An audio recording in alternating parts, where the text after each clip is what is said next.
ധവളപത്രത്തിന്റെയും പ്രകടന പത്രികയുടെയും ചുവട് പിടിച്ച് സർവതല സ്പർശിയായ കന്നി ബജറ്റാണ് മുഖ്യമന്ത്രി വി.ഡി. സതീശൻ നിയമസഭയിൽ ഇന്ന് അവതരിപ്പിച്ചത്. യു.ഡി.എഫ് സർക്കാരിന്റെ പുതുയുഗ കേരളം എന്ന സ്വപ്നത്തിലേക്ക് ചുവടുവെക്കുന്നതിനുള്ള പ്രഖ്യാപനങ്ങളാണ് ബജറ്റിലുള്ളത്. വി.ഡി. സതീശന്റെ ഈ ബജറ്റിന് മലയാള സിനിമാ മേഖല ഒന്നടങ്കം കൈയടിക്കുകയാണ്. സതീശൻ മാജിക് എന്ന് വേണമെങ്കിൽ ഈ ബജറ്റിനെ വിശേഷിപ്പിക്കാം. നടൻ മോഹൻലാലും മമ്മൂട്ടിയും മുതൽ പൃഥ്വിരാജും നിർമ്മാതാവ് ആൻഡോ ജോസഫും അടക്കം സതീശൻ സർക്കാരിന് നന്ദി അറിയിച്ച് രംഗത്ത് വരുന്ന സതീശൻ മാജിക് കൂടി ഈ ബജറ്റിലുണ്ട്. സിനിമയെ ഒരു വ്യവസായമായി പരിഗണിക്കുമെന്ന മുഖ്യമന്ത്രി സതീശന്റെ പ്രഖ്യാപനത്തെ സന്തോഷപൂർവ്വം സ്വാഗതം ചെയ്യുന്നുവെന്നാണ് നടൻ മോഹൻലാൽ പറഞ്ഞത്. മലയാള ചലച്ചിത്രവേദിക്ക് വാഗ്ദാനം ചെയ്ത എല്ലാ ആനുകൂല്യങ്ങൾക്കും പുതിയ സർക്കാരിന് നന്ദിയെന്നും എല്ലാം വേഗത്തിൽ നടപ്പിലാകട്ടെ എന്നുമാണ് മമ്മൂട്ടി പ്രതികരിച്ചത്. സതീശന്റെ ബജറ്റിൽ അധികമാരും ശ്രദ്ധിക്കാത്ത ഒരു പ്രത്യേകത എന്തെന്നാൽ സ്വന്തം മണ്ഡലത്തിന് വാരിക്കോരി ഒന്നും കൊടുത്തിട്ടില്ല എന്നതാണ്. ധനമന്ത്രിമാർ പ്രതിനിധീകരിക്കുന്ന മണ്ഡലങ്ങൾക്ക് സാധാരണ ബജറ്റിൽ വാരിക്കോരി പദ്ധതികൾ കൊടുക്കാറുണ്ട്, പ്രഖ്യാപിക്കാറുണ്ട്. അതാണ് ഒരു രീതി, അല്ലെങ്കിൽ ഒരു കീഴ്വഴക്കം. കെ.എം. മാണിയിലൂടെ പാലായും ഡോക്ടർ തോമസ് ഐസക്കിലൂടെ ആലപ്പുഴയിലും കഴിഞ്ഞ തവണ കെ.എൻ. ബാലഗോപാലിലൂടെ കൊട്ടാരക്കരയിലുമൊക്കെ അത്തരത്തിലുള്ള പ്രഖ്യാപനങ്ങൾ നമ്മൾ കണ്ടതാണ്. പക്ഷേ ഇന്ന് മുഖ്യമന്ത്രി വി.ഡി. സതീശൻ അവതരിപ്പിച്ച ബജറ്റിൽ സ്വന്തം മണ്ഡലമായ പറവൂരിന് വാരിക്കോരിയൊന്നും കൊടുത്തിട്ടില്ല. തന്റെ ആദ്യ ബജറ്റ് പറവൂർ ബജറ്റ് എന്ന് വ്യാഖ്യാനിക്കപ്പെടരുത് എന്ന നിർബന്ധ ബുദ്ധി കൊണ്ടാകാം സതീശൻ വടക്കൻ പറവൂരിനായി പ്രത്യേക പദ്ധതികളൊന്നും പ്രഖ്യാപിക്കാതിരുന്നത്. മലയാള സിനിമയെ ഒരു വ്യവസായമായി പ്രഖ്യാപിക്കും എന്നതടക്കമുള്ള പ്രഖ്യാപനങ്ങൾ സിനിമാ മേഖലയ്ക്ക് പുത്തനുണർവും വളർച്ചയും പ്രദാനം ചെയ്യുമെന്നാണ് മോഹൻലാൽ പറഞ്ഞിരിക്കുന്നത്. ആയിരക്കണക്കിന് സിനിമാ പ്രവർത്തകർക്ക് പുതിയ പ്രതീക്ഷകൾ നൽകുന്നതാണ് ഇത്. വ്യവസായമായി സിനിമാ മേഖലയെ പ്രഖ്യാപിക്കുന്നതോടെ വായ്പ എടുക്കുന്നതടക്കമുള്ള സാമ്പത്തിക സഹായങ്ങൾക്ക് സിനിമാ പ്രവർത്തകർക്ക് പുതിയ വഴി തുറക്കുമെന്നാണ് വിലയിരുത്തൽ. അതുകൊണ്ട് തന്നെയാണ് മോഹൻലാൽ അടക്കമുള്ള സിനിമാ പ്രവർത്തകർ ഈ പ്രഖ്യാപനത്തെ കൈയടിച്ച് വരവേൽക്കുന്നത്. കൊച്ചിയിൽ J C. Daniel international film city ചിത്രനഗരം സ്ഥാപിക്കാനുള്ള പ്രഖ്യാപനം തീർച്ചയായും കൈയടിക്കപ്പെടേണ്ട ഒന്നാണ്. വ്യാവസായിക അടിസ്ഥാനത്തിൽ തന്നെ ഇത്രയും വളർച്ച നേടിയ മലയാള സിനിമയുടെ പിതാവിന് അർഹമായ അംഗീകാരം തന്നെയായിരിക്കും JC. Daniel film city. Celluloid എന്ന പേരിൽ ഡാനിയലിന്റെ ജീവിതം സിനിമയാക്കിയപ്പോൾ ഡാനിയലായി നിറഞ്ഞാടിയ പൃഥ്വിരാജിന് ഈ പ്രഖ്യാപനം വ്യക്തിപരമായി കൂടി ഏറെ സന്തോഷം നൽകുന്ന ഒന്നാണ്. ഫിലിം സിറ്റി എന്ന സർക്കാരിന്റെ വാക്ക് സെല്ലിലോയിഡിനെ തൊട്ടു നിൽക്കുന്ന ഒരാളെന്ന നിലയിൽ സന്തോഷവും അഭിമാനവും ആത്മവിശ്വാസവും നൽകുന്നുണ്ട് എന്നാണ് പൃഥ്വിരാജ് പറഞ്ഞത്. കാലഘട്ടത്തിന്റെ ആവശ്യമായാണ് സർക്കാരിന്റെ ഈ ചുവടുവയ്പ്പിനെ സിനിമാ ലോകം വാഴ്ത്തുന്നത്.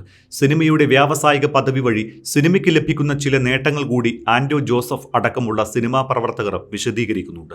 അതിലൊന്ന് സിനിമയുടെ സമസ്ത മേഖലകളിലും വളർച്ചയ്ക്കുള്ള കളമൊരുങ്ങുമെന്നതാണ്. നഷ്ടക്കണക്കുകളിൽ ഉഴലുന്ന ചലച്ചിത്ര രംഗത്തിന് ജീവശ്വാസം കിട്ടും. ആയിരങ്ങൾക്ക് അന്യമേകുന്ന ഒരു വലിയ തൊഴിൽ മേഖലയ്ക്ക് അർഹമായ പരിഗണനയാണ് ഇതുവഴി ലഭിക്കുന്നത്.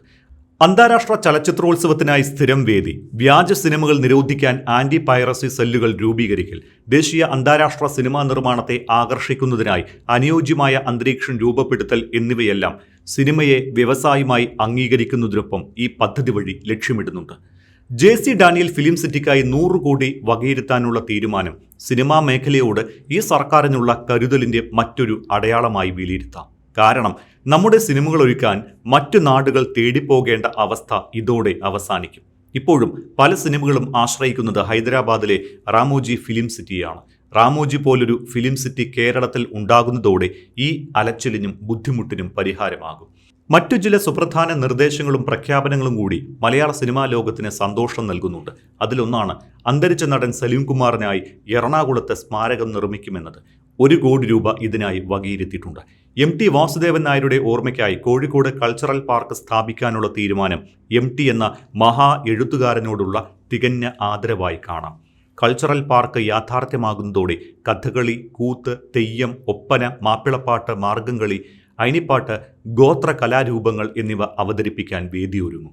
ജെൻസി കുട്ടികൾക്ക് അവരുടെ ഷോർട്ട് ഫിലിമുകൾ, ഡോക്യുമെൻ്ററികൾ എന്നിവ പ്രദർശിപ്പിക്കുന്നതിനും നൃത്തം, സംഗീതം എന്നിവ അവതരിപ്പിക്കാനും സൗകര്യമൊരുങ്ങും. ഇതിനു പുറമെ സിനിമാ തിയേറ്ററുകൾ, ലൈബ്രറി, ആർട്ട് ഗ്യാലറി, ചരിത്ര മ്യൂസിയം, സാഹിത്യ ഭാഷാ മ്യൂസിയം, എഴുത്തുകാരുടെയും മറ്റ് പ്രതിഭാശാലികളുടെയും ശബ്ദ മ്യൂസിയം, കുട്ടികൾക്കും വയോജനങ്ങൾക്കും പ്രത്യേക ഇടങ്ങൾ, വിശ്രമവേളകൾ കുടുംബമായി ചെലവഴിക്കുന്നതിനുള്ള ഇടം, ഫുഡ് കോർട്ടുകൾ, ബുക്ക് ഷോപ്പുകൾ, ആർട്ട് മെറ്റീരിയൽ ഷോപ്പുകൾ, ടൂറിസ്റ്റ് ഗസ്റ്റ് ഹൗസുകൾ, ഡോർമെറ്ററികൾ എന്നിവ സജ്ജീകരിക്കും. കലാ സാഹിത്യ ആസ്വാദകർക്കും വിദ്യാർത്ഥികൾക്കുമായി വിനോദ വിജ്ഞാന കേന്ദ്രമാക്കി കൾച്ചറൽ പാർക്കിനെ മാറ്റുകയാണ് ലക്ഷ്യമിടുന്നത്. 50 കോടിയാണ് പദ്ധതി തുകയായി വകയിരുത്തിയിരിക്കുന്നത്. ജോൺസൺ മാഷിന്റെ പേരിൽ തൃശൂരിൽ മ്യൂസിക് അക്കാദമി ആരംഭിക്കുന്നതിനായി 5 കോടി രൂപയാണ് വകയിരുത്തിയിരിക്കുന്നത്. അന്താരാഷ്ട്ര ചലച്ചിത്രോത്സവമായ IFFKയ്ക്കായി സ്ഥിരം വേദി സൃഷ്ടിക്കുമെന്നും ബജറ്റിൽ പ്രഖ്യാപനമുണ്ട്. കയ്യടികൾ ഏറെ നേടാൻ അവസരമുള്ള ഒരു ബജറ്റായിട്ടും പല പ്രഖ്യാപനങ്ങൾ മാത്രമായി ഒതുങ്ങുമോ എന്ന ആശങ്ക ജനിപ്പിക്കുന്നുമുണ്ട് ഈ ബജറ്റ്. അതിലൊന്നാണ് 2 മെഡിക്കൽ കോളേജുകളുടെ പ്രഖ്യാപനം. ഒന്ന് തിരുവനന്തപുരത്തും മറ്റൊന്ന് ആലപ്പുഴയിലെ ഹരിപ്പാട്. നിലവിൽ തിരുവനന്തപുരത്ത് ഒരു സർക്കാർ മെഡിക്കൽ കോളേജുണ്ട്. അതിന് പോലും വേണ്ടത്ര സൗകര്യമില്ല, സംവിധാനങ്ങളില്ല. ഇതിന്റെ പേരിൽ ഇപ്പോഴത്തെ ആരോഗ്യമന്ത്രി അടക്കം പഴുകേട്ട് കൊണ്ടിരിക്കുന്ന ഒരു സാഹചര്യത്തിൽ ഉള്ളതിനെ നവീകരിച്ച് മികച്ചതാക്കി മാറ്റിയെടുക്കുന്നതിന് പകരം പുതിയ മെഡിക്കൽ കോളേജ് എന്ന് പ്രഖ്യാപിക്കുമ്പോൾ അത് നടപ്പാക്കാൻ തന്നെയാണോ എന്ന സംശയം ഉയരുക സ്വാഭാവികമാണ്. ആലപ്പുഴയിൽ ഹരിപ്പാട് പുതിയ സർക്കാർ മെഡിക്കൽ കോളേജ്. ആലപ്പുഴ പോലെ താരതമ്യേന ചെറിയൊരു ജില്ലയിൽ നിലവിൽ വണ്ടാനത്തൊരു സർക്കാർ മെഡിക്കൽ കോളേജുണ്ട്. അത് അവിടെ നിലനിൽക്കുമ്പോൾ തന്നെ മറ്റൊരു മെഡിക്കൽ കോളേജ് ഹരിപ്പാട് പ്രഖ്യാപിക്കുന്നത് ആഭ്യന്തരമന്ത്രി രമേശ് ചെന്നിത്തലയുടെ മണ്ഡലമായതിനാൽ ആഭ്യന്തരമന്ത്രിയെ തൃപ്തിപ്പെടുത്താനാണോ ഈ പുതിയ മെഡിക്കൽ കോളേജ് പ്രഖ്യാപനമെന്ന സംശയം ഉയരുക സ്വാഭാവികമാണ്. ഉമ്മൻചാണ്ടിയുടെ പേരിലുള്ള ആരോഗ്യ ഇൻഷുറൻസ് പദ്ധതിക്കായി മാറ്റിവെച്ചിരിക്കുന്നത് 10 കോടി രൂപയാണ്. കേരളത്തിലെ ഓരോ കുടുംബത്തിനും 25 ലക്ഷം രൂപയുടെ സമഗ്ര ആരോഗ്യ ഇൻഷുറൻസ് കവറേജ് എന്ന ലക്ഷ്യത്തിന് ഈ 10 കോടി പര്യാപ്തമാകുമോ എന്ന ചോദ്യം പല കോണുകളിൽ നിന്നായി ഉയരുന്നുമുണ്ട്. ഈ പദ്ധതിക്കായി എത്ര കോടി രൂപ കണ്ടെത്തേണ്ടി വരും എന്ന് പോലും സർക്കാരിന് ഇപ്പോഴും ധാരണയില്ല എന്ന് തോന്നലുണ്ടാക്കുന്നുണ്ട്. 2000 കോടി രൂപയിലധികം ആവശ്യമായി വരുന്ന ഒരു പദ്ധതിയാണ് ഉമ്മൻചാണ്ടി ആരോഗ്യ ഇൻഷുറൻസ് എന്നാണ് വിലയിരുത്തപ്പെടുന്നത്. എന്നാൽ കൃത്യമായ ഒരു എസ്റ്റിമേറ്റ് പോലും ഇല്ലാതെ കേവലം 10 കോടി രൂപ വകയിരുത്തുന്നത് വഴി പദ്ധതിയുടെ ആത്മാർത്ഥത തന്നെ ചോദ്യം ചെയ്യപ്പെടുകയാണ്. സർക്കാർ ജീവനക്കാർക്കുള്ള DA, DR ആനുകൂല്യം മുടക്കമില്ലാതെ നൽകുമെന്ന് പറഞ്ഞിട്ടുണ്ട് എങ്കിലും ശമ്പള പരിഷ്കാര കമ്മീഷനെ കുറിച്ച് പരാമർശമില്ലാത്തതും വിമർശിക്കപ്പെടാൻ സാധ്യതയുണ്ട്. എന്നാൽ കേരളത്തെ ഇന്ത്യയിലെ ഏറ്റവും മികച്ച നിക്ഷേപ സൗഹൃദ സംസ്ഥാനമാക്കി മാറ്റുക എന്ന ലക്ഷ്യത്തിന് വേഗത നൽകുന്നതാണ് പുതിയ പ്രഖ്യാപനങ്ങളെന്ന് നൂർക്ക വൈസ് ചെയർമാനും ലുലു ഗ്രൂപ്പ് ചെയർമാനുമായ MA യൂസഫ് അലി പറയുന്നുണ്ട്. മുഖ്യമന്ത്രി VD സതീശൻ അവതരിപ്പിച്ച ആദ്യ ബജറ്റ് കേരളത്തിന്റെ വികസന മുന്നേറ്റത്തിന് ഊർജം ഏകുന്നതാണ് എന്നും യുവ സംരംഭകർക്ക് ഉൾപ്പെടെ വലിയ പ്രതീക്ഷ നൽകുന്നതാണ് ഈ ബജറ്റ് പ്രഖ്യാപനങ്ങൾ എന്നുമാണ് അദ്ദേഹം പറയുന്നത്. 1.69 ലക്ഷം കോടി റവന്യൂ വരവും 2.5 ലക്ഷം കോടി റവന്യൂ ചെലവും 35,355 കോടി റവന്യൂ കമ്മിയും പ്രതീക്ഷിക്കുന്ന ബജറ്റാണ് അവതരിപ്പിച്ചത്. കടലിൽ നിന്ന് വിസ്മയമുറപ്പിക്കാനുള്ള മിഷൻ സമുദ്രയും ഇലക്ട്രിക് വാഹന ഉപയോക്താക്കൾക്കായുള്ള നികുതി കുറവുമാണ് പ്രധാന ഘടകങ്ങൾ. 10 ലക്ഷം വരെയുള്ള വാഹനങ്ങളുടെ നികുതി 5% നിന്ന് 3%, 15 മുതൽ 20 ലക്ഷം വിഭാഗത്തിന് 8 നിന്ന് 5% കുറച്ചിട്ടുണ്ട്. 40 ലക്ഷത്തിന് മുകളിൽ നികുതി 10 നിന്ന് 15 ഉയർത്തി. ഫ്ളാറ്റുകൾക്കും അപ്പാർട്ട്മെന്റുകൾക്കും അനുവദിച്ചിട്ടുള്ള 4% മുദ്രവില നിരക്ക് വില്ലകൾക്കും ബാധകമാക്കി.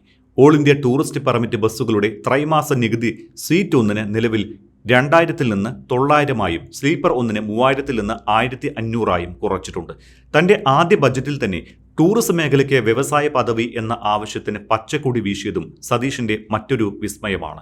ടൂറിസം മേഖലയ്ക്ക് വ്യവസായ പദവി നൽകണമെന്ന ആവശ്യത്തിന് ദശാബ്ദത്തിനുമേൽ പഴക്കമുണ്ട്. ടൂറിസം മേഖലയ്ക്ക് വ്യവസായ പദവി നൽകാനുള്ള തീരുമാനം വൻ ചലനം സൃഷ്ടിക്കുമെന്നും തുറമുഖ ഏവിയേഷൻ വികസന പദ്ധതികളും ഫലത്തിൽ നേട്ടമാവുക ടൂറിസത്തിനായിരിക്കുമെന്നും ഈ രംഗത്തെ വിദഗ്ധർ പറയുന്നുണ്ട്.